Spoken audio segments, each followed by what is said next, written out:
قل هل يستوي الذين يعلمون والذين لا يعلمون إنما يتذكر أولو الألباب.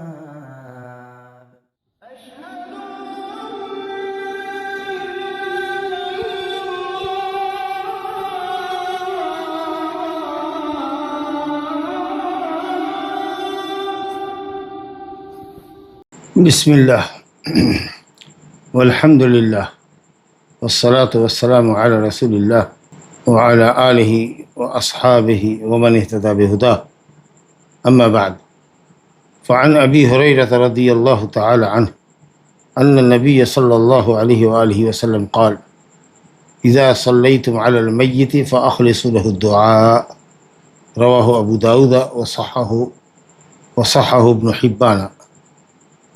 ابو ہریرہ رضی اللہ عنہ سے روایت ہے، بے شک نبی کریم صلی اللہ علیہ وسلم نے فرمایا، جب تم میت پر نماز جنازہ پڑھو تو اس کے لیے دعا کو خالص کرو۔ ابو داؤد نے اس کی حدیث کی روایت کی ہے اور ابن حبان نے اس کو صحیح کہا۔ جو سند آئی ہے اس حدیث کی ابو داؤد میں، اس میں محمد بن اسحاق ہے جو مدلس ہے، انہوں نے محمد بن ابراہیم سے عن کے ذریعے روایت کیا، اور آپ کو معلوم ہے کہ مدلس جب عن کے ذریعے روایت کرے تو اس کی حدیث ضعیف ہوتی ہے جب تک کہ وہ حدثنی یا سمعتو کی صراحت نہ کر دے۔ الحمدللہ ابن حبان کی ایک دوسری سند آئی ہے، اس کے اندر محمد بن اسحاق نے محمد بن ابراہیم سے روایت کرنے میں تحدیث کی صراحت کر دی ہے، اس لیے تدلیس کا معاملہ ختم ہو گیا اور حدیث الحمدللہ حسن درجے کی ہو گئی۔ میت پر اخلاص کے ساتھ دعا کرنی چاہیے۔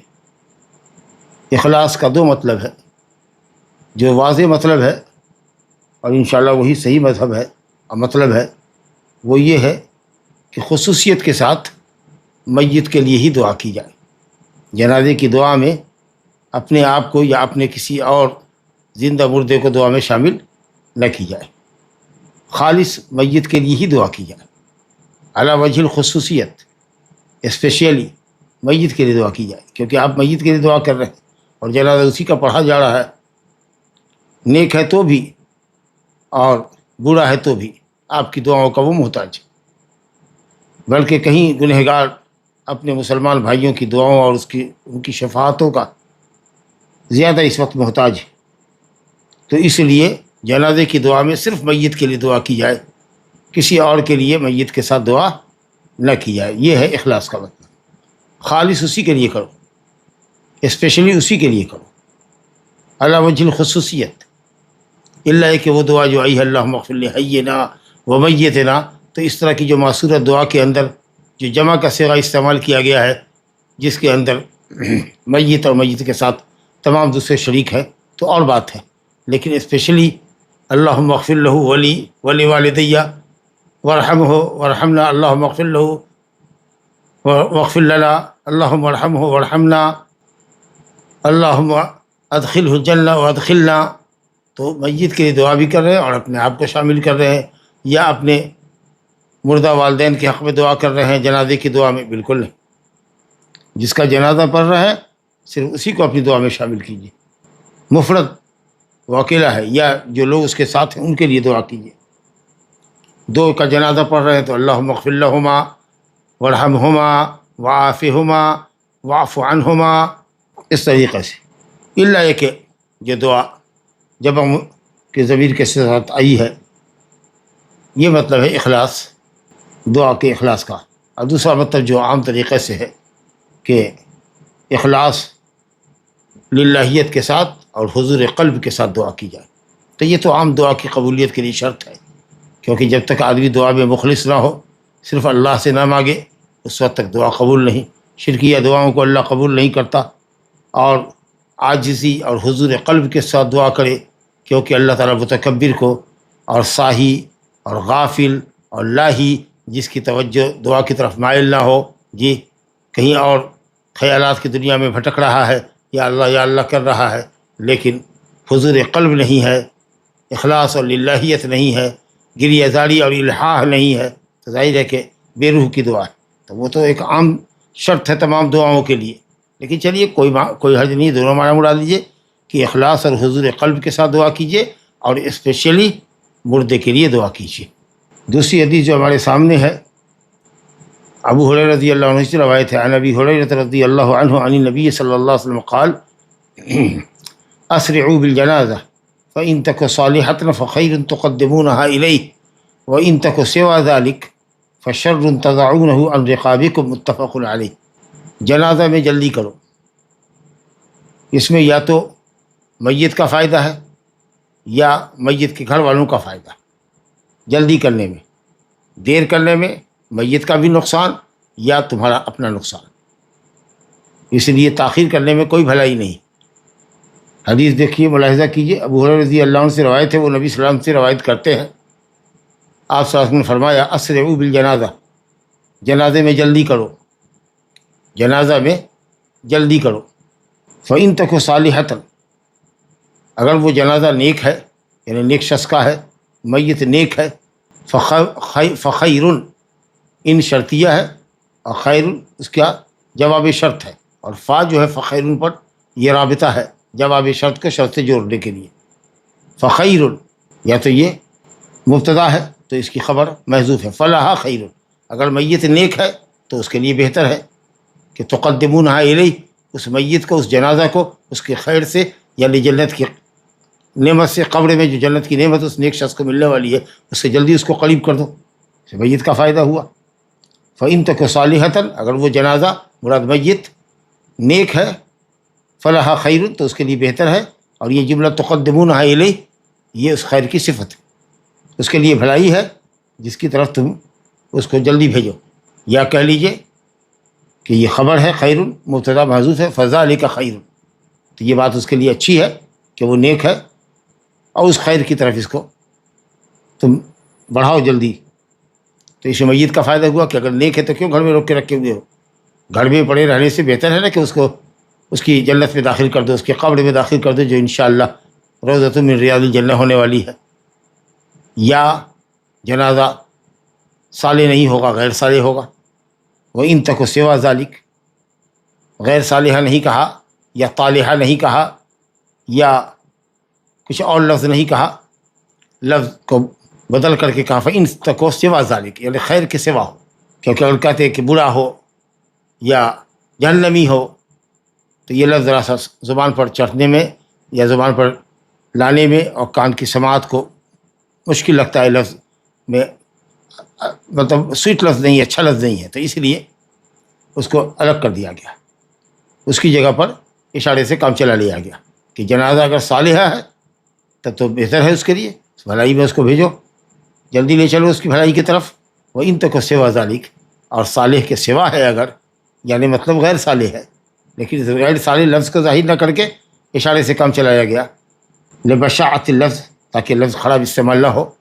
تو اگر وہ صالح کے علاوہ ہے فشر، تو یعنی فلاح شر، تو اس کے لیے شر ہے، یا فذالک شر، تو وہ شر ہے. تو پھر شر کو کیوں اپنے گھر میں رکھے ہو یا اپنے کاندھے پر کیوں لے کے جا رہے ہو؟ تضعونہ عن رقابکم، کیوں دیر سے آہستہ آہستہ چل رہے ہو؟ جلدی پہنچو اس کی منزل پر، اس کی قبر میں جلدی اتارو. کیوں شر کو اپنی گردن پر اٹھائے ہوئے ہو؟ جلدی سے جلدی شر کو اپنی گردن سے اتارو. فشر تضعونہ عن رقابکم. اب یہ جو لفظ ہے کہ شر ہے اس کو اپنی گردن سے اتارو، اس کا مطلب یہ ہوا کہ جنازہ میں جلدی کرو کا مطلب یہ کہ جنازہ کو جس وقت لے کے چل رہے ہیں، میت کے گھر سے جس وقت اٹھایا قبرستان میں لے جانے کے لیے یا مصلی الجنازہ تک پہنچانے کے لیے، وہاں جنازے کی نماز پڑھی جائے گی، اس کے بعد اس کی قبر تک اتارنے کے لیے.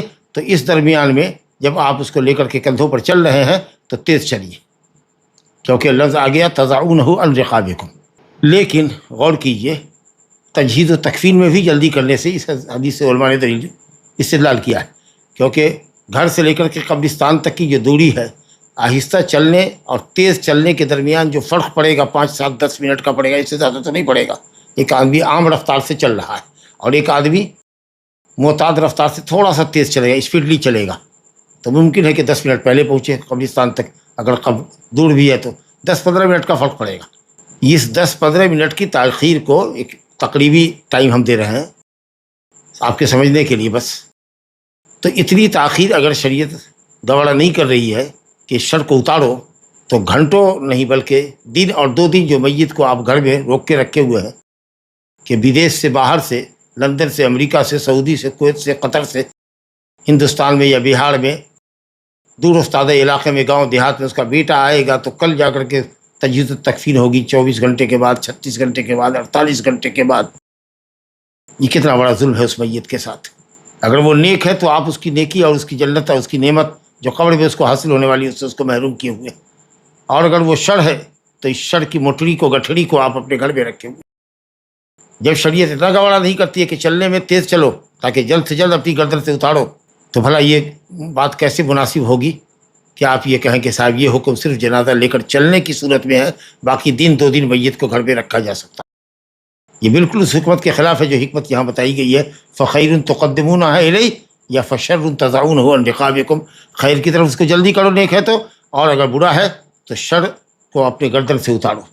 اب اگر لفظ رقاب کی بنیاد پر یہ لوگوں نے استدلال کیا تو آپ یہ کہہ سکتے ہیں نا کہ مانوی شے بھی ہوتی ہے جس کو لوگ کہتے ہیں بھائی اپنی ذمہ داری کو اپنی گردن سے اتارو، یعنی اپنی ذمہ داری کو ادا کرو۔ تو میت کی تجہیز و تکفین جو تمہارے ذمہ امانت ہے، اس امانت کو اپنی گردن سے اتارو، یعنی ذمہ داری کو جلد سے جلد انجام دو۔ یہی مطلب نہیں ہے کہ صاحب لاش آپ اٹھائے ہوئے ہیں تو یہ مراد ہے، یہ بھی ہو سکتا ہے کہ ذمہ داری کو گردن سے چڑھانے کی کہاوت ہے نا، یا ہمارے عام بول چال میں بھی ہوتی ہے، یہ بات آتی ہے نا کہ بھئی یہ ذمہ داری آپ نے اپنے کندھے سے اتار دی، جی بیٹی کی شادی کا بڑا بوجھ تھا ہمارے کندھے پر، ماشاءاللہ میں نے شادی کر دی اور بوجھ میں نے اپنے کندھے سے اتار دیا۔ یہ حالانکہ کوئی ایسا بوجھ نہیں تھا جو مرئی ہو، دیکھا جانے والا ہو کہ وہ 1 2 من یا کنٹل بھر لادے ہوا ہے اپنی گردن پر۔ تو معانی کے لیے بھی، ذمہ داریوں کے لیے بھی یہ لفظ استعمال ہوتا ہے۔ تو الحمدللہ صرف لفظ رقاب سے جو بعض علماء نے، خاص کہ امام نووی وغیرہ نے استدلال کیا ہے کہ یہ حکم صرف چلنے کی صورت میں ہے، جی، یا ابن الملقن نے ذکر کیا ہے، یہ مفہوم بالکل صحیح نہیں ہے، بلکہ دونوں معنی صحیح ہے۔ تجہیز و تکفین میں بھی جلدی کرو تاکہ جلد اس کی قبر میں اس کو اتار سکو، اس کی جنت میں اس کو پہنچا دو، یا شر کو اپنے گھر سے نکالو، اس امانت کو جلدی ادا کرو۔ اور جب لے کر چل رہے ہو تو بھی عام رفتار جو معتاد رفتار ہے اس سے ذرا تیز چلو، مگر اس قدر بھی تیز نہ بھاگو کہ جس سے میت کو تکلیف ہو، یا میت کے اچھل کر گر جانے کا، یہ اس کھاٹ پر جس پر لے کر جا رہے ہو، اس تابوت پر، اس سے وہ اچھل جائے، گر جائے، جی، یا چلنے والے جو تیز چل رہے ہیں تو کوئی بہت تیز چل رہا ہے جوان آدمی ہے، لیکن کندھا دینے والے جو کچھ کمزور لوگ ہیں تو وہ اگلے یا آگے جو مضبوط لوگ ہیں جو بھاگ رہے ہیں ان کا ساتھ نہیں دے رہے ہیں، جی، تیز بہت بھاگ نہیں پا رہے ہیں، دوڑ نہیں پا رہے ہیں، جی۔ تو اس لیے تیز تو چلنا ہے لیکن رفق اور مہربانی کے ساتھ اور نرمی کے ساتھ چلنا ہے، عام رفتار سے تیز چلو، لیکن بالکل نہیں کہ صاحب دوڑ ہی رہے ہیں اور پیچھے لوگوں کو دوڑا رہے ہیں۔ اور پھر آدمی اٹھاتا کتنا آدمی میت کو کندھا دیتا ہے، 4 8 10 یہی نا، اور ماشاءاللہ 500 آدمی چل رہے ہیں۔ تو یہ جو ہوگا کہ شر کو اپنی گردن سے اتارو، اگر یہی مطلوب ہے تو وہ شر کتنے لوگوں کی گردن پر ہے جس کو اتارنے کے لیے آپ کہہ رہے ہیں کہ راستے میں تو تیز چلو، لیکن جنازہ اگر گھر میں کئی گھنٹے بھی ہے یا کئی دن بھی ہے تو کوئی حرج نہیں ہے۔ یہ حکم صرف میت کو لے کر چلنے کے وقت ہے کہ جنازہ کو لے کر کے تیز چلو، یہ مفہوم بالکل صحیح نہیں ہے۔ تو الحمدللہ دونوں حالت مراد ہے، میت مرے تجہیز و تکفین میں جلدی کیجیے، چند ساعت جتنے میں آپ اس کی تجہیز و تکفین کر سکیں اور قبر کھودی جا سکے۔ بہت سی جگہوں پر تو قبر کھودی ہوئی رہتی ہے، تیار رہتی ہے، لیکن عام طریقے سے شہروں میں یا دیہاتوں میں میت مرتا ہے، اس کے بعد کسی کھودنے والے کو بلایا جاتا ہے۔ اگر گاؤں میں کچھ لوگ ہیں کھودنے والے تو انہوں نے تطوعاً ثواب کی غرض سے کر دیا، اور نہیں تو کرائے پر آدمی ہے، اپنی بستی میں نہیں ہے تو دوسری بستی سے بلایا، اس کو آنے میں 2 گھنٹہ وقت لگا، پھر وہ جا کر کے قبر کھودے گا، پھر اس کے اوپر پھر وہ تختہ وغیرہ پاٹتے ہیں، اس کے کاٹنے میں، اس کو تیار کرنے میں 4 5 گھنٹے کا وقت لگ سکتا ہے۔ تو اگر 4 5 گھنٹے کا وقت ہے کہ کوئی فجر کے بعد مڑا ہے یا 8 بجے 10 بجے مڑا ہے تو اس کو ظہر تک، عصر تک، یا جمعہ کی نماز کا دن ہے تو جمعہ کی نماز تک اس کو مؤخر کیجیے، جتنے میں تجہیز و تکفین اور قبر کی کھدائی وغیرہ مکمل ہو سکے۔ اس درمیان میں جس کو آنا ہوگا قرب و جوار سے لوگ آ جائیں گے، باقی جو لوگ ہیں عزیز و قریب، دوست احباب، اگر وہ آتے ہیں تو پھر قبر پر جنازہ پڑھنے کا بھی آپشن موجود ہے۔ لیکن یہ کہ 24 گھنٹہ 48 گھنٹہ آپ انتظار کر رہے ہیں تو بڑا ظلم عظیم میت کے ساتھ. لا الہ الا اللہ.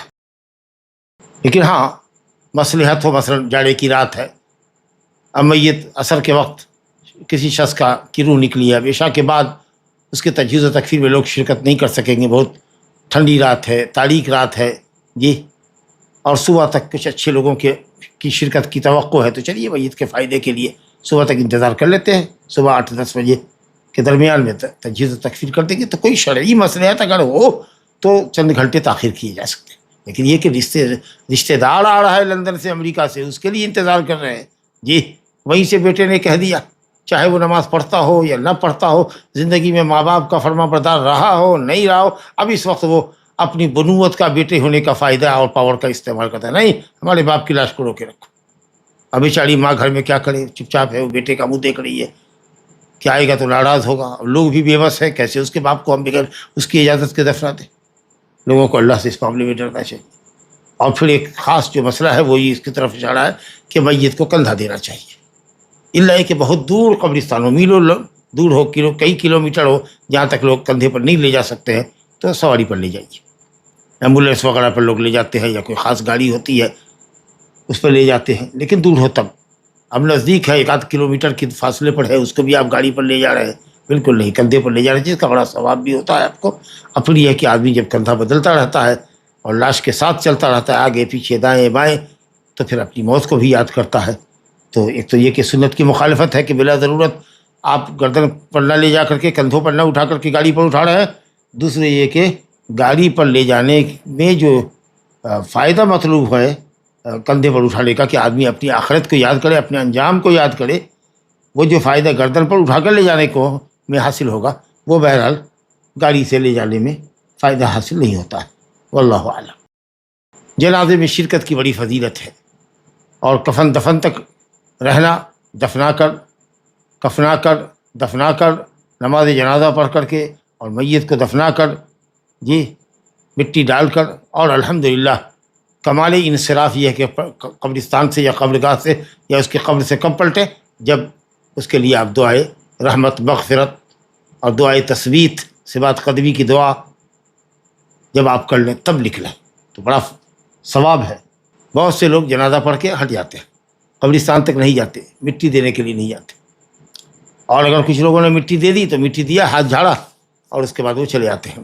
5-7-10 منٹ تک قبر تیار ہونے تک بھی رکنا گوارا نہیں کرتے. صرف اس کے چند رشتہ دار اور 2-4-10 خاص اس کے جو دوست اور قریبی ہیں، یا جن کو مسئلے سے واقفیت ہے اور جو اس اہمیت کو سمجھ رہے ہیں کہ اس وقت دفنانے کے بعد جو ہم دعا کریں گے میت کے لیے تثبیت کی اور اس کی رحمت و مغفرت کی، شاید یہ میت اس وقت جتنی دعا کا ہماری دعاؤں کا محتاج ہے، اتنا وہ زندگی میں کبھی محتاج نہیں رہا ہوگا. دفن کرنے سے پہلے جتنا وہ محتاج نہیں تھا، اس سے زیادہ اس وقت محتاج ہے کہ ابھی ہم یہاں سے ہٹیں گے، اتنی دور بھی نہیں جائیں گے جہاں تک قدموں کی چاپ سنائی دیتی ہو، اتنی دور بھی ہم نہیں نکلیں گے، اور منکر نکیر قبر میں وارد ہو جائیں گے اور سوال جواب شروع ہو جائے گا، جس کو فتنۃ القبر کہا گیا ہے. تو اس وقت اس کی ثبات قدمی کے لیے دعا کرنا یہ بہت زیادہ مناسب ہے اور اخوت اسلامی کا تقاضا ہے. اس لیے لوگوں کو چاہیے کہ دفن میں بھی شریک ہوں اور دعا ثبات قدمی کر کے وہ تب واپس ہوا کریں. دیکھیے حدیث پڑھتے ہیں، تقریباً باتیں تو ہو ہی گئی. عن ابی ہریرہ رضی اللہ عنہ قال قال رسول اللہ صلی اللہ علیہ وسلم من شہد الجنازة حتى يصلى عليها فله قيراط ومن شهدها حتى تدفن فله قيراطان. قيل وما القيراطان؟ قال مثل الجبلين العظيمين متفق عليه. ولمسلم حتى توضع في اللحد. وللبخاري من تبع جنازة مسلم إيمانا واحتسابا وكان معه حتى يصلى عليها ويفرغ من دفنها وكان معه حتى يصلى عليها ويفرغ من دفنها فإنه يرجع بقيراطين كل قيراط مثل أحد. ابو ہریرہ رضی اللہ عنہ فرماتے ہیں رسول اللہ صلی اللہ علیہ وسلم نے فرمایا، جو جنازے میں حاضر ہوا، جو شخص جنازے میں حاضر ہوا، حتیٰ یصلی علیہا، یہاں تک کہ اس پر نماز جنازہ پڑھی جائے، یعنی نماز جنازہ تک وہ اس کے ساتھ رہا، جنازے میں حاضر ہوا اور نماز پڑھنے تک رہا، یعنی نماز اس نے پڑھ لی، فلہ قیرات، تو اس کو 1 قیرات ملے گا. ومن شہدہا، اور جو جنازہ میں حاضر ہوا اور وہ اس کے ساتھ رہا یہاں تک کہ وہ مردہ دفن کر دیا جائے، یعنی جنازے میں بھی رہا اور دفن میں بھی شریک رہا، فلہ قیراتان، تو اس کا ثواب 2 قیرات تک پہنچے گا۔ ایسا نہیں کہ نماز میں رہا تو 1 قیرات اور دفن میں رہا تو 2 قیرات، 2 اور 1 3 نہیں، نماز جنازہ تک رہا تو 1 قیرات، اور اس کے بعد اس کی حاضری اس وقت تک رہی یہاں تک کہ دفن سے فارغ ہو لیا جائے تو اس کو 2 قیرات ملتا۔ قیل، کہا گیا نبی صلی اللہ علیہ وسلم سے کہ ومل قیراتان، قیراتان کیا ہے؟ تو فرمایا مثل الجبلین العظیمین، 2 بڑے پہاڑ کے مثل۔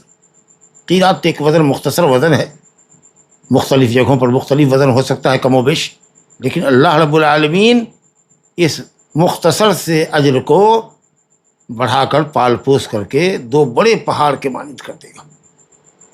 اور بخاری کی ایک روایت میں ہے کہ ہر قیرات مثل احد پہاڑ کے ہوگا، جو مدینہ کا سب سے بڑا پہاڑ ہے، اونچا اور لمبا پہاڑ ہے۔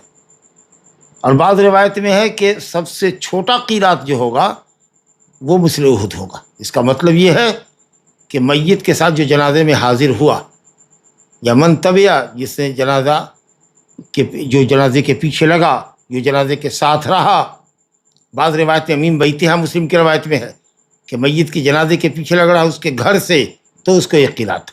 اب بعض روایت میں ہے کہ من صلی علی جنازہ فلہ قیرات، جس نے جنازہ پڑھ لیا اس کے لیے 1 قیرات ہے۔ جہاں جنازہ ہونے والا ہے وہیں جا کے وہ پہلے سے بیٹھا ہوا ہے، یا وہیں آ کے مل گیا، اس کے گھر سے نہیں آیا، یا لوگ مسجد میں جنازہ لاتے ہیں تو مسجد کے نمازی لوگ جنازے میں شریک ہو جاتے ہیں تو ان کو بھی 1 قیرات ملے گا۔ لیکن بلا شبہ جو اس کے گھر سے، میت کے گھر سے تشییع الجنازہ کر رہا ہے، جنازے کے ساتھ چل رہا ہے، جنازے کے پیچھے چل رہا ہے، یقیناً اس کا قیرات اس آدمی کی قیرات سے بڑا ہوگا جو مسجد میں یا صرف جنازے کے اندر یا مصلی الجنازے پر آ کر نماز میں شامل ہو گیا ہے۔ چلیے، تو اس طریقے سے حدیثوں کے درمیان توجیہ ساری ہو جاتی۔ چلیے صاحب، اس میں جو ہے کہ جو جنازے میں شریک ہو نماز میں اور ساتھ رہے جنازے کے یہاں تک کہ دفن کر دیا جائے، تو تدفن کے لفظ کو مسلم میں ہے ایک دوسری سند، حتی توضع فی اللحد، قبر میں میت اتار دی جائے، رکھ دی جائے۔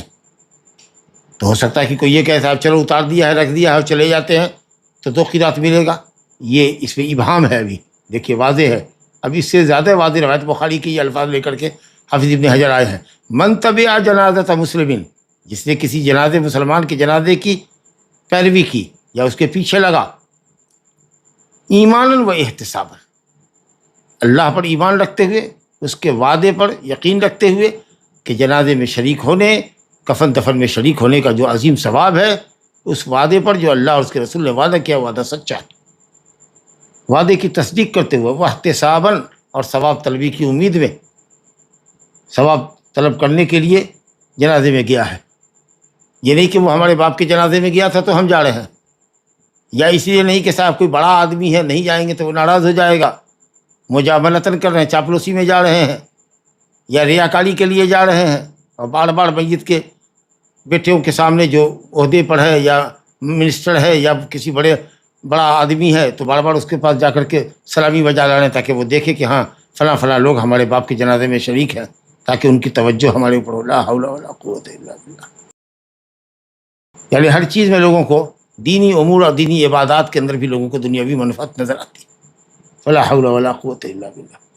کسی بھی مسلمان کے جنازے میں اگر آپ جاتے ہیں، شرط یہی ہے ثواب کی، 1 قیرات لیں یا 2 قیرات ملے آپ کو، نماز پڑھ کے لوٹتے ہیں 1 قیرات، دفن کر کے لوٹتے ہیں 2 قیرات، یہ شرط ہے۔ اس کے لیے وہ ثواب مشروط ہے اس بات کے اوپر کہ آپ کی نیت خالص ہونی چاہیے، ثواب کی نیت ہونی چاہیے، اللہ کے وعدے پر یقین ہونا چاہیے۔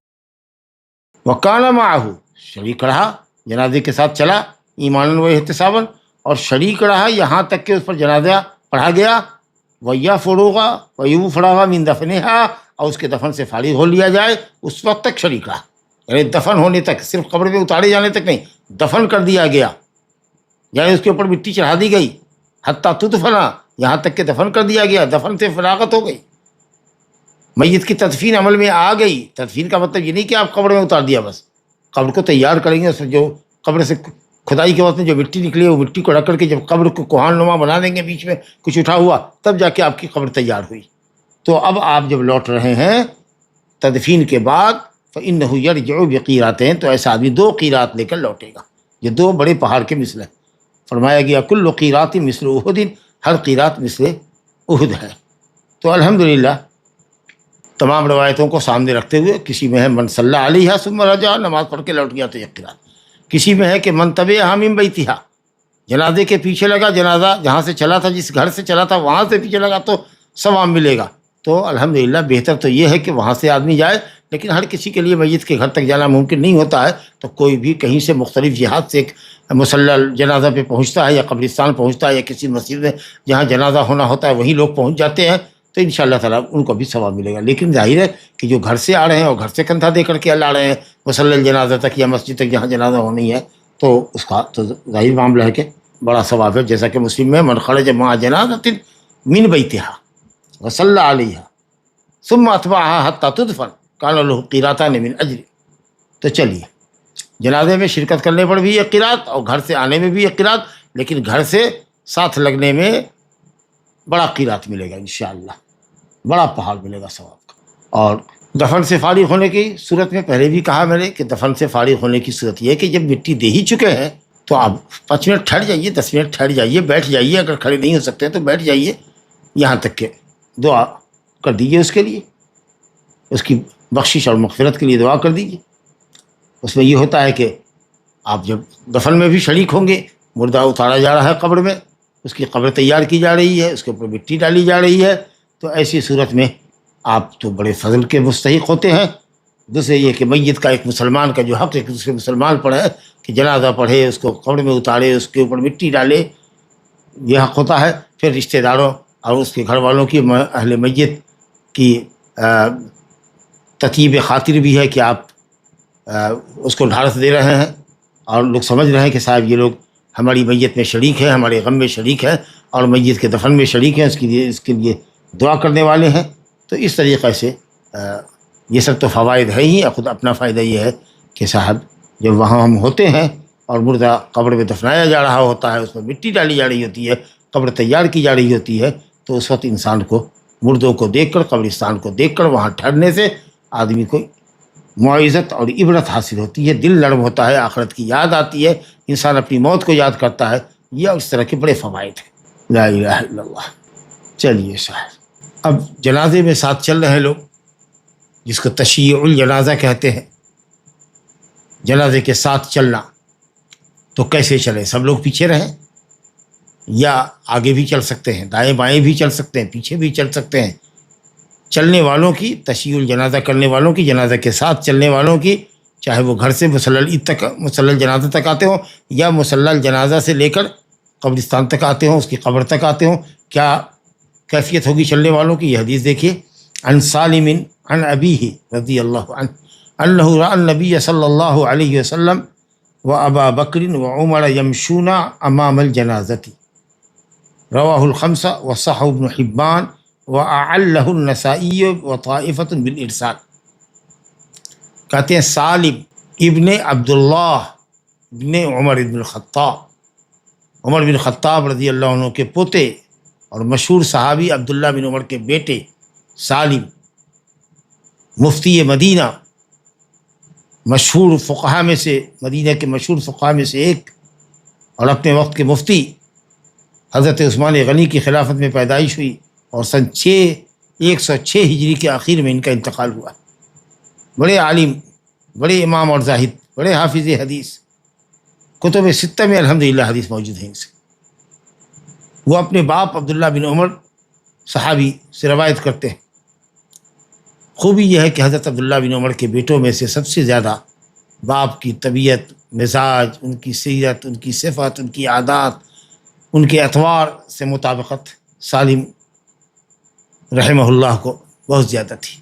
سب بیٹوں میں باپ کے مشابہ حضرت سالم تھے، جیسے کہ عمر بن خطاب رضی اللہ عنہ کے بیٹوں میں سب سے زیادہ عمر بن خطاب کی صفات پر عبداللہ اترتے تھے، تو ان کے والد اپنے والد کے مشابہ اور حضرت سالم اپنے والد حضرت عبداللہ بن عمر کے مشابہ۔ بہرحال سالم اپنے والد عبداللہ بن عمر صحابی رضی اللہ عنہ سے روایت کرتے ہیں کہ ان کے والد نے دیکھا نبی صلی اللہ علیہ وسلم کو اور ابو بکر کو اور عمر کو رضی اللہ عنہم اجمعین کہ جنازہ کے آگے چل رہے ہیں، تو معلوم ہوا کہ چلنے والے حضرات جنازہ کے آگے بھی چل سکتے ہیں بھی، کیونکہ من تبع جنازتن ہے، لفظ بظاہر تبع کہتا ہے کہ پیچھے لگنا چاہیے جنازے کے، تو اس سے معلوم ہوا کہ آگے بھی چل سکتے ہیں۔ کچھ لوگوں نے کہا کہ بالکل آگے ہی چلنا چاہیے، جیسے کہ ابو بکر، عمر اور ان سے پہلے نبی صلی اللہ علیہ وسلم چلا کرتے تھے، اور ظاہر ہے کہ افضل عمل یہی ہے۔ اور کچھ لوگوں نے کہا من تبع جنازتن، لفظ تبع کہہ رہا ہے کہ پیچھے چلنا چاہیے۔ اور تیسرا قول اس میں یہ ہے کہ پیدل چلنے والے ہوں تو وہ آگے بھی چل سکتے ہیں، پیچھے بھی چل سکتے ہیں، دائیں بھی بائیں بھی، تاکہ معاملہ لوگوں پر کشادہ رہے۔ ایک دم تنگی کا شکار مت کر دیجیے، بھائی سب آگے چلو لاش پیچھے رہے گی، یا سب پیچھے رہو، تیزی کے ساتھ نکلنا ہے، تو جس کو جیسے سہولت ہو رہی ہے دائیں سے بائیں سے آگے سے پیچھے سے جا رہا ہے، تو پیدل چلنے والے کے لیے وسعت ہے معاملے کے اندر، کشادگی کر دیجیے کہ وہ آگے چلے پیچھے چلے چاہے چلے بائیں چلے، البتہ سوار پیچھے چلے۔ اور اس سلسلے میں بالکل واضح روایت ہے، الراکب یسیر خلف الجنازہ، سوار ہے موٹر سائیکل پر ہو کہ سائیکل پر ہو کہ چار چکے پر ہو یا جانور کے اوپر ہو، گھوڑے پر ہو گدھے پر ہو، یہ سب سوار اگر جنازہ آگے آگے جا رہا ہے تو ان کو پیچھے ہونا ہے، ان کو پیچھے سے چلنا ہے، وہ جنازے کے آگے نہیں جا سکتے، الا ہے کہ بہت پہلے نکل گئے ہیں، پہلے سے قبرستان میں یا مصلی جنازہ پر پہنچ گئے ہیں تو اور بات ہے، یا دوسرے راستے سے وہ آ رہے ہیں تو، لیکن جنازہ آگے آگے جا رہا ہے، اس کے آگے نکلنے کی کوشش کریں، ہارن بجا بجا کر کے سائڈ لیں تاکہ آگے ہم چلیں، یہ جائز نہیں۔ تو سوار پیچھے چلے گا، والماشی قدامہا و خلفہا و عن یمینہا و عن شمالہا، دائیں بائیں آگے پیچھے سب سے آگے۔ سنن کی روایت ہے۔ تو سالم اپنے والد عبداللہ سے روایت کرتے ہیں کہ انہوں نے نبی صلی اللہ علیہ وسلم کو اور ابو بکر عمر رضی اللہ عنہ کو دیکھا کہ یہ لوگ جنازے کے آگے چلا کرتے تھے۔ خمسہ نے روایت کیا، سنن اربعہ اور امام احمد، یہ خمسہ۔ ابن حبان نے صحیح کہا ہے، لیکن نسائی نے اور علماء کی ایک جماعت نے اس حدیث پر ارسال کا حکم لگایا ہے، مرسل ہے، یعنی زہری نے عبداللہ بن عمر سے نقل کیا ہے، سالم کو حذف کر دیا گیا، سمجھا کہ نہیں؟ تو اس طریقے سے یہ حدیث مرسل بھی ہے اور یہ حدیث ماشاءاللہ متصل بھی ہے کہ زہری نے سالم سے اور سالم نے اپنے والد سے روایت کیا ہے۔ تو اس طریقے سے انشاءاللہ تعالی زیادت الثقات مقبولۃ کے تحت یہ حدیث مرسل بھی آئی ہے، یعنی زہری نے ڈائریکٹ عبداللہ بن عمر سے نقل کیا ہے، جبکہ زہری کا عبداللہ بن عمر سے کی روایت صحیح نہیں ہے، متصل نہیں ہے۔ اور اگر زہری سالم سے آ رہے ہیں، جیسا کہ ہم دیکھ رہے ہیں کہ ابن جریج نے، زیاد بن سعد نے، سفیان ابن عیینہ اور کئی دوسرے بڑے محدثین نے زہری سے، اور زہری نے سالم سے، اور سالم نے اپنے والد سے متصل روایت نقل کیا۔ بہرحال حدیث کو متصل بھی ہے، لہذا حنفیہ کے نزدیک جو مسئلہ ہے کہ صرف جنازے کے پیچھے چلیں گے، یہ قول حنفیہ کا مرجوح قول ہے، اور استدلال وہی ہے من تبع جنازتن سے، کہ تبع کہتے ہیں پیچھے رکھنے کا۔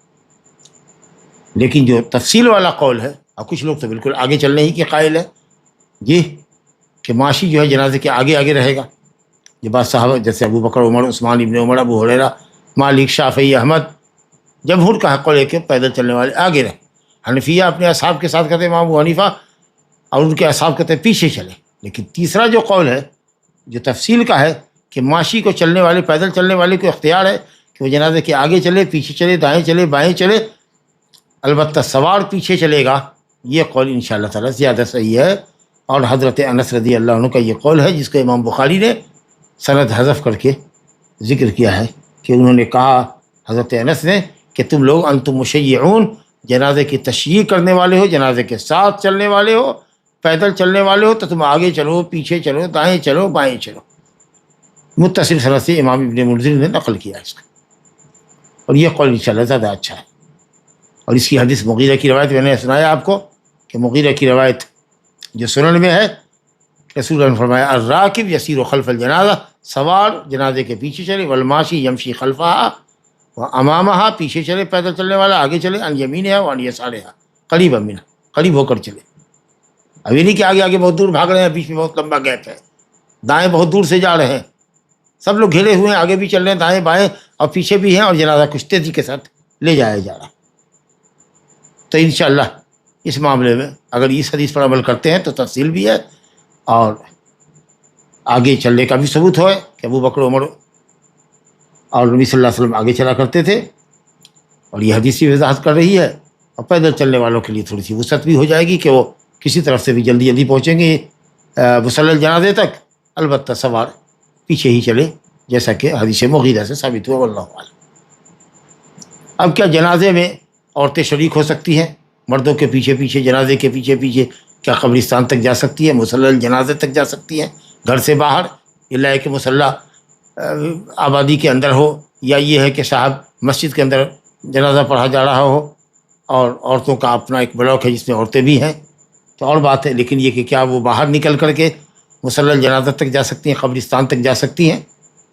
تو ممانعت ہے، لیکن وہ ممانعت یا نہیں تنزیہی ہے کہ تحریمی ہے، اس میں فقہاء کا اختلاف ہے۔ حدیث سامنے ہے، عن ام عطیہ رضی اللہ عنہا قالت نہینا عن اتباع الجنائز ولم یعزم علینا، متفق علیہ۔ ام عطیہ رضی اللہ عنہا سے روایتیں کہتی ہیں کہ ہمیں جنازے کے پیچھے لگنے سے تو منع کیا گیا، پیچھے چلنے سے منع کیا گیا، یعنی جنازے میں شرکت سے منع کیا۔ پیچھے چلنے کا ہوتا یہ نہیں کہ پیچھے نہ چلو آگے چلو، یہ مطلب نہیں ہے، جنازے میں شرکت سے ہم کو منع کر دیا گیا۔ لیکن کہتے ولم یعزم علینا، لیکن ہم پر تو بہت تاکید نہیں کی گئی، یعنی سختی سے منع نہیں کیا گیا، منع کیا نہیں جا سکتی، لیکن اب اسی میں وعید فرماتے، سختی سے بگڑتے، ڈانٹ ٹپٹ کا انداز ہوتا، زجر و توبیخ کا انداز ہوتا۔ تو یہ محترمہ انصاریہ صحابیہ رضی اللہ عنہا کہتی ہیں کہ ولم یعزم علینا، ہم پر تاکید نہیں کی گئی، سختی نہیں کی گئی۔ اس کا مطلب یہ کہ یہ کہہ رہی ہیں کہ صاحب مکروہ تنزیہی ہے، اور یہی علماء کی جماعت کہتی ہے، اور جمہور اہل علم یہی کہتے ہیں جی۔ لیکن جیسا کہ ہم سب جانتے ہیں کہ نہیں کہ اصل یہ ہے کہ وہ حرمت سے درات کرے، الا کہ قرینہ پایا جائے جو حرمت سے کراہت کی طرف پھیرنے والا ہو، تو اس لیے اصل نہیں کے اندر تو یہی حرمت ہی ہے، اب کوئی صارف نہیں ہے یہاں پر۔ باقی رہا ہے کہ یہ ان کا گمان ہے کہ نبی صلی اللہ علیہ وسلم نے منع تو فرمایا، لیکن سختی سے نہیں منع فرمایا، یعنی وعید نہیں فرمائی، یا زجر و توبیخ کا انداز نہیں تھا جس سے یہ سمجھے کہ صاحب حرمت ہو، تو یہ ان کی ذاتی سمجھ ہے۔ لیکن اصل یہ ہے، جو قاعدہ ہے کہ اصل امر کا اصل یہ ہے کہ وہ وجوب پر دلالت کرے جب تک کہ دلیل استحباب نہ ہو، اور نہیں کہ اصل یہ ہے کہ وہ حرمت پر دلالت کرتی ہے جب تک کہ دلیل صارف نہ ہو کہ حرمت سے کراہت کی طرف ہو جائے۔ تو نبی صلی اللہ علیہ وسلم کے قول میں حجت ہے کہ آپ نے منع فرمایا، تو منع فرمایا تو منع فرمایا، حرام ہے، سمجھا کہ نہیں؟ تو تحریم کا قول مضبوط ہے، اور اس کی دو وجہ، ایک تو یہ ہے کہ صاحب عورتیں اگر نکلتی ہے تو آپ سمجھتے ہی ہیں کہ فتنے کو دعوت دیتی ہے، یا دعوت دینا ہوگا، جو ہلا اور جزا اور گھبراہٹ اور بے چینی جو عورتوں کے اندر ہوتی ہے، خاص کہ جب دیکھیں گی کہ میت قبر میں اتاری جا رہی ہے، تو اس وقت جو اس کی کیفیت ہوگی، حزن کا جو اظہار ہوگا، ممکن ہے کہ وہ صبر نہ کر سکے، دھاڑے مار کے رونے لگے، تو یہ کیفیت ہوتی ہے۔ یہ جنازہ کندھے پر اٹھایا جاتا ہے جب گھر سے، تو عورتیں رونے لگتی ہے، آواز سے رونے لگتی ہے، یہاں تک کہ ان کو چپ کرایا جاتا ہے۔ اگر وہ ساتھ ساتھ چل رہی ہوں، گردن سے اتاری جا رہی ہوں، میت اتاری جا رہی ہو، قبر میں اتاری جا رہی، تو اس وقت اور اس کے صبر کا پیمانہ چھلک جائے گا۔ اور دوسرے یہ ہے کہ راستے میں بھیڑ بھاڑ رہتی ہے، تو ازدحام میں اختلاط مرد و زن بھی ہو سکتا ہے، جی، ایک دوسرے کو دھکا لگ سکتے ہیں۔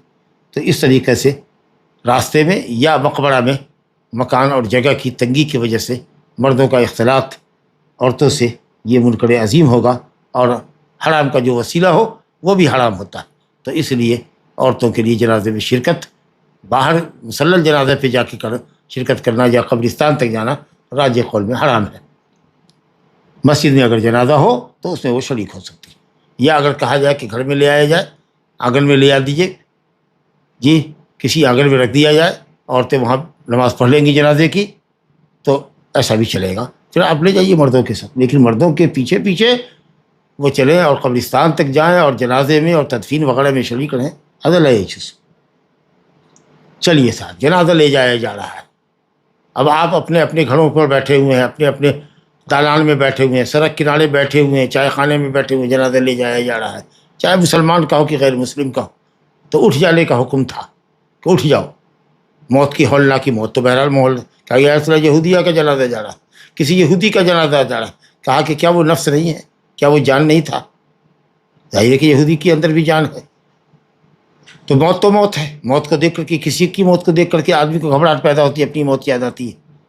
چلو صاحب, یا ہو سکتا ہے کہ صاحب اٹھ جاؤ تاکہ مشرک کا جنازہ ہے, یہودی کا جنازہ ہے, ہمارے سر کے اوپر سے نہ گزرے, اس کے توہین کے لیے, یا جو اس کے ساتھ جو عذاب کے فرشتے جا رہے ہیں ان کے احترام میں.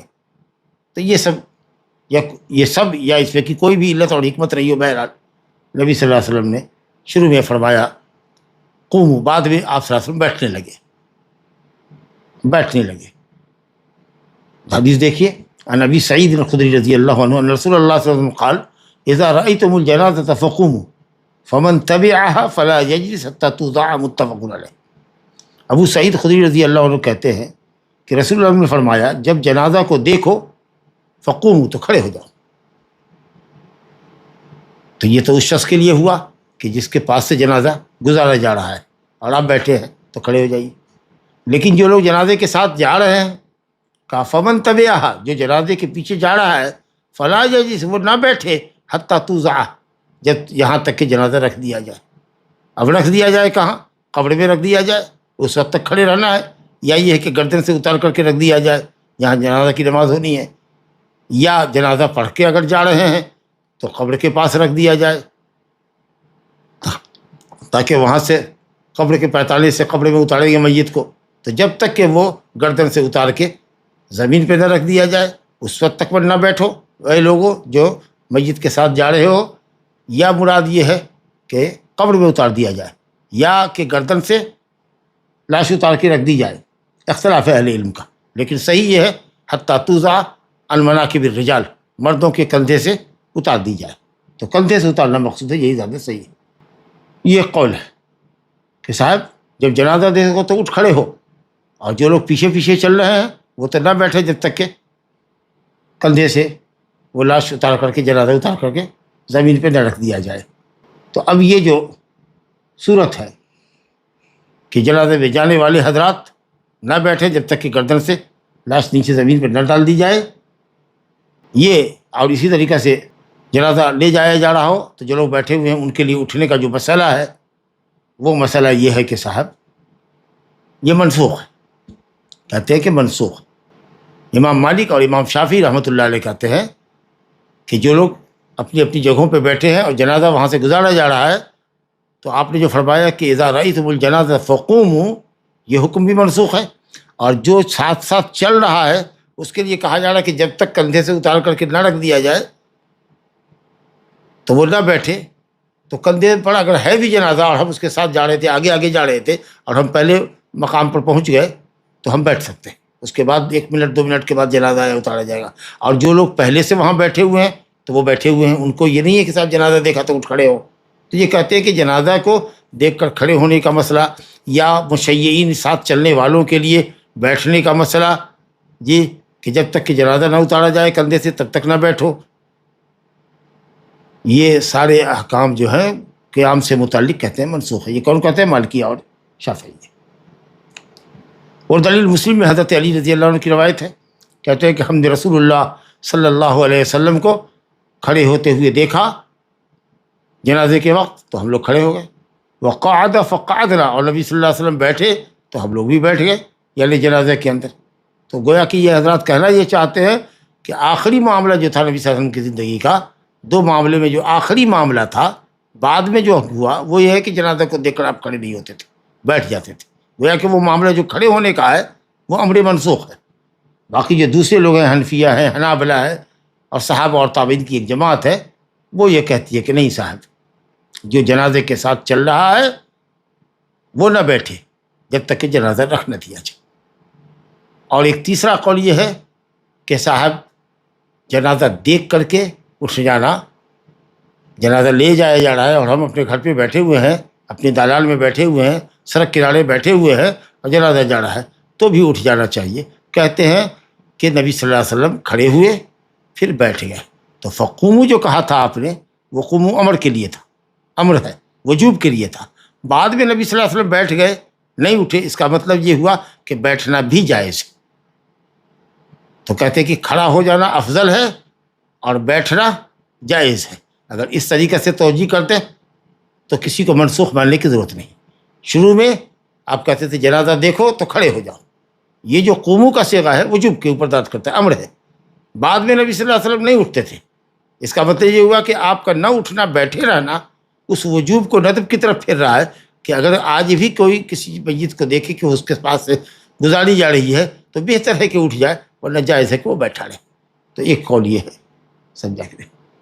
تو کچھ علماء یہ کہتے ہیں کہ صاحب منسوخ ہے معاملہ، اور کچھ یہ کہتے ہیں کہ صاحب اوروں کے لیے تو منسوخ ہے، لیکن جو مشیعین ہیں جنازے کے ساتھ چلنے والے، ان کو بہرحال جب تک کہ کندھے سے جنازہ اتار کر رکھ نہیں دیا جاتا زمین پر تب تک بیٹھنا نہیں چاہیے. اور ایک تیسرا قول یہ ہے کہ صاحب جنازے کے ساتھ چلنے والے ہوں یا جنازہ ان سے گزرنے والا ان کے پاس سے گزر رہا ہو، یہ دونوں ہی حالت میں ان کے لیے بیٹھنا جائز تو ہے، لیکن کھڑا رہنا یا کھڑا ہو جانا جب تک کہ جنازہ آگے گزر نہ جائے یا آپ وہاں سے ٹل نہ جائیں، یہ مستحب ہے. یہ جمہور کا قول ہے. بہرحال اگر جمع کا امکان ہو تو اہل علم کہتے ہیں کہ نص کی طرف نہیں جانا چاہیے. تو یہ کہ صاحب منسوخ نہ مانے اور اس کو استحباب پر محمول رکھے کھڑے ہونے کو، اور بیٹھ جانے کو جواز پر محمول کرے، تو انشاءاللہ تعالیٰ اچھی توجہ یہ بھی ہے. واللہ اعلم. اب جیسا کہ میں نے بتایا حتیٰ توضع کا مطلب ایک روایت میں ہے کہ صاحب حتیٰ توضع فی اللحد، حتیٰ توضع فی اللحد، جی حتیٰ توضع فی اللحد. اور ایک روایت میں ہے کہ حتیٰ توضع المناکب الرجال. امام بخاری نے باب قائم کیا ہے حتیٰ توضع المناکب الرجال، جی حتیٰ توضع علی الارض، سوری کی سند میں ہے. اور ایک سند ہے ابو معاویہ کی، ابو معاویہ الضریر نابینا تھے، وہ سہیل بن ابی صالح سے روایت کرتے ہیں، وہ ابو ہریرہ سے روایت کرتے ہیں حتیٰ توضع فی اللحد، قبر میں اتار دیا جائے تب تک کھڑے رہو. لیکن یہی حدیث ابو معاویہ کے مقابلے میں سفیان ثوری سے آئی ہے، اور باقی سہیل اپنے والد ابو صالح سے، ابو ہریرہ سے، یہاں ہے حتیٰ توضع علی الارض. امام ابو داؤد نے کہا کہ یہ جو ثوری والی روایت ہے سفیان ثوری کی، یہ زیادہ صحیح ہے، کیونکہ ثوری ابو معاویہ کے مقابلے میں احفظ ہے. اور امام بخاری نے بھی باب جو قائم کیا اس میں اشارہ کیا ہے کہ مقصد توضعوں کا یہ ہے کہ المناکب الرجال، مردوں کے کندھے سے اتار کے رکھا جائے. اس کا مطلب یہ ہوا کہ میت کو کندھا دینا یہ بھی کام عورتوں کا نہیں ہے. تو بہرحال جنازے کے اندر آپ شریک ہوں تو آپ بیٹھ سکتے ہیں، جیسے کندھے سے اتار کر رکھا جائے. مسئلے میں اختلاف ہے، دو فقہاء ادھر ہیں، مالک اور شافعی جو منسوخیت کے قائل ہیں قیام کے، اور حنفیہ حنابلہ کہتے ہیں کہ کھڑا ہونا یا گردن سے اتارے جانے تک نہ بیٹھنا یہ مستحب ہے، اور اگر کوئی بیٹھ جاتا ہے یا بیٹھا ہی رہتا ہے اور جنازہ اس کے پاس سے گزر گیا تو جائز ہے، گناہ کا کام نہیں. واللہ تعالی اعلم. اب جنازے کو کس طریقے سے داخل کرے، کس طرف سے داخل کرے؟ عام طریقہ سے حنفیہ کے نزدیک ہوتا ہے کہ قبلے کی طرف سے داخل کرتے ہیں، جی قبر کے قبلے کی طرف سے داخل کرتے ہیں. اور سنت یہ ہے کہ پائے میں لے جائیے، پوری کھاٹ کو قبر کے پائے میں لے جائیے، ادھر میت کا پاؤں رہے گا، اور وہاں سے اس کو اتاریے، پائے سے قبر میں اتاریے، گڑھے میں اتاریے، جی یہ سنت. اور جب آپ اتار رہے ہوں اور جب زمین سے قریب کر دیا تو پھر اس وقت دعا ہے بسم اللہ وعلی ملت رسول اللہ، بسم اللہ وعلی سنت رسول اللہ، جو بھی ہو کوئی دو ایک لفظ استعمال کیجیے. ملت رسول اللہ، سنت رسول اللہ، شریعت رسول اللہ ایک ہی بات ہے. ابو اسحاق السبیعی یا السبیعی، سین کے فتح اور با کے کسرے کے ساتھ، کوفی مشہور تابعی ہے لیکن مدلس تھے. وہ کہتے ہیں کہ عبداللہ بن یزید، اب ان کے بارے میں اختلاف ہے کہ یہ صحابی ہے کہ غیر صحابی ہیں، لیکن بہرحال ابو حاتم نے کہا کہ صغیر تھے نبی صلی اللہ علیہ وسلم کی زندگی میں. اگر رویت ثابت ہے تو بہرحال بڑی بات ہے. دار قطنی نے بھی کہا ہے کہ عبداللہ اور ان کے والد یزید الختمی دونوں صحابی ہیں ماشاء اللہ. تو ابو اسحاق السبیعی کہتے کہ اللہ عبداللہ ابن یزید، ادخل المیت، بالکل واضح کر دیا۔ اس کا مطلب یہ ہے کہ یہاں تہمت تدریس بھی نہیں ہے کہ عبداللہ بن یزید نے میت کو داخل کیا من قبل رجل القبر، قبر کے پیتالے سے، قبر کے پیتالے سے، یعنی اس طرف قبر کی اس جانب سے جدھر میت کی ٹانگیں ہوں گی، اس طرف سے آپ داخل کیجیے۔ انہوں نے داخل کیا اور کہا ھذا من السنہ، عبداللہ بن یزید کا یہ کہنا ھذا من السنہ، صحابی کا من السنہ کہنا مرفوع حدیث کے حکم میں ہے۔ اگر کوئی صحابی کہے ھذا من السنہ یا کنا امرنا یا کنا نؤمر بکذا فی عہد نبی صلی اللہ علیہ وسلم، اس طرح سے نبی صلی اللہ علیہ وسلم کے عہد مبارک میں ہمیں حکم دیا جاتا تھا، یا یہ عمل سنت سے ہے، سنت کا عمل ہے، تو وہ حکم میں مرفوع کے ہوتا ہے۔ بہرحال پاؤں کی طرف سے داخل کرنا بہتر ہے، افضل ہے۔ علماء نے کہا کہ اگر قبلے کی طرف سے داخل کر لیا جائے بھی تو کوئی حرج کی بات نہیں ہے، یہ افضلیت کا معاملہ ہے، لیکن بہرحال سنت احق و یتبع، احق و تتبع، سنت زیادہ لائق ہے کہ اس کی پیروی کی جائے۔ لا الہ الا اللہ۔ اب قبر میں داخل کرنے کے وقت کیا پڑھنا ہے، جب بھی بتایا، عن ابن عمر رضی اللہ عنہما عن النبی صلی اللہ علیہ وسلم قال اذا وضعتم موتاکم فی القبور فقولوا بسم اللہ وعلی ملت رسول اللہ۔ یہ پڑھ کے داخل کرو قبروں میں مردوں کو جب رکھو تو۔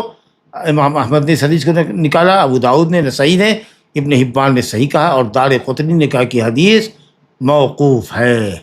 تو معلوم ہوا کہ حدیث موقوف بھی ہے اور حدیث متصل بھی ہے۔ ابن عمر نے نبی صلی اللہ علیہ وسلم سے روایت بھی کی ہے، یہ روایت بھی ہے اور موقوف بھی ہے، ابن عمر کا یہ قول بھی ہے، اور اگر قول بھی ہو تو یہ قول حکم میں مرفوع کے ہوگا، کیونکہ دعا ہے، اور ظاہر ہے کہ دعا صحابی اپنی طرف سے وضع نہیں کر سکتا، اسی لیے حدیث حکم میں مرفوع کے ہوگی۔ یہ تو علی سنت رسول اللہ یا علی ملت رسول اللہ، کیونکہ اس طرح کی بات یا یہ دعا اپنی رائے سے نہیں کہی جا سکتی۔ تو معلوم ہے کہ یہ دعا پڑھنا میت کو قبر میں اتارتے وقت مسنون ہے، مستحب ہے۔ بسم اللہ وعلی ملت رسول اللہ یا بسم اللہ وعلی سنت رسول اللہ، یعنی علی شریعت محمد وعلی طریقت محمد صلی اللہ علیہ وسلم۔ ملت اسی کو کہتے ہیں، شریعت کو جو اللہ تعالیٰ اپنے نبی یا اپنے انبیاء کے ذریعے امت کو عطا فرماتا ہے۔ ھذا وباللہ التوفیق وصلی اللہ علی نبینا محمد وعلی آلہ وصحبہ اجمعین۔ نماز جنازہ میں اگر ہم سے غلطی ہو جائے تو کیا کرے؟ مثلا 3 تکبیر کے بعد سلام پھیر دے۔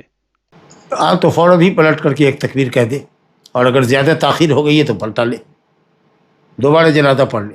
لیکن اگر ایک ہی تکبیر 3 تکبیر کہی تھی اور فوراً ہی کسی نے امام کو یاد دلا دیا کہ امام صاحب آپ نے 3 ہی تکبیر کہی، تو پھر سیدھے ہو جائے، اچھا صف بندی کر لیجیے، صف بندی کر لیجیے اور ایک تکبیر کہہ لے۔